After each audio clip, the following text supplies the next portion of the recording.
Hey guys, it's Rafi here for GosuGamers. I'm here with Sheever. Sheever, tell us what it's like being the most popular female caster in all of Dota 2.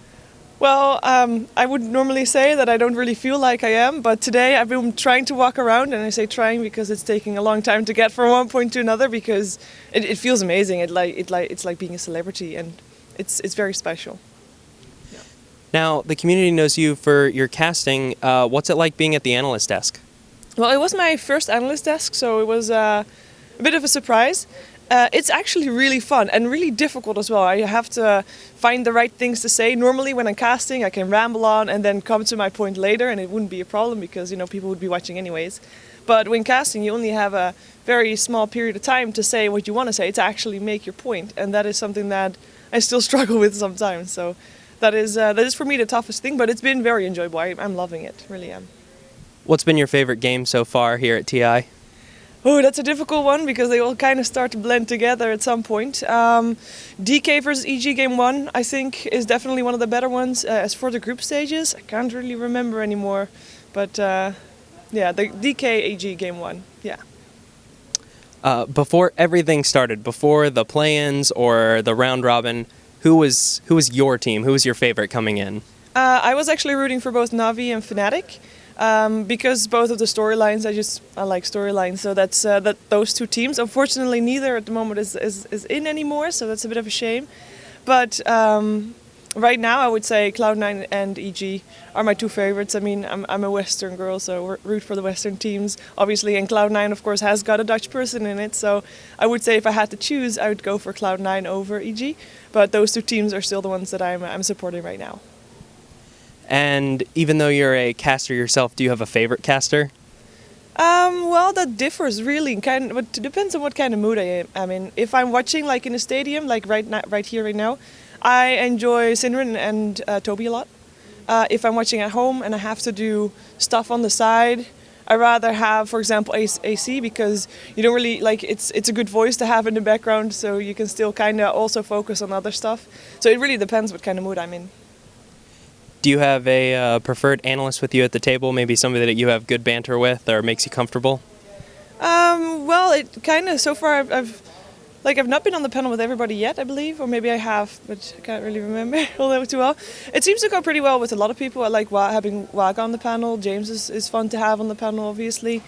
And also Sebastian, or Fucking Mad, I don't know if you want to say that in the interview, but he's a really good one to talk to as well. And just anyone kind of, I seem to be doing okay with most people, so that's good. Now, the biggest topic surrounding you and the community is your relationship with Admiral Bulldog. How do you feel about the community's perspective on that? Does it annoy you? Do you think it's funny? I think mostly it's funny. It does not annoy me, and if it would, I would actually say something about it. But it's funny, and unfortunately, Bulldog already went back to Sweden, so he's no longer here at TI. But yeah, we're friends, so it's yeah. I'm not having an issue with how the community thinks about us. A lot of the players talk about how their families at first didn't really like the fact that they were involved in esports as a career. Mm-hmm. Did you face any such adversity from your family when you told them that you were going into esports? Well, it didn't really go like that. I've been a gamer for a long time, and my parents knew that I was playing full-time World of Warcraft. My dad played full-time World of Warcraft as well, so I was always a gamer, and they didn't really, it was a hobby, right?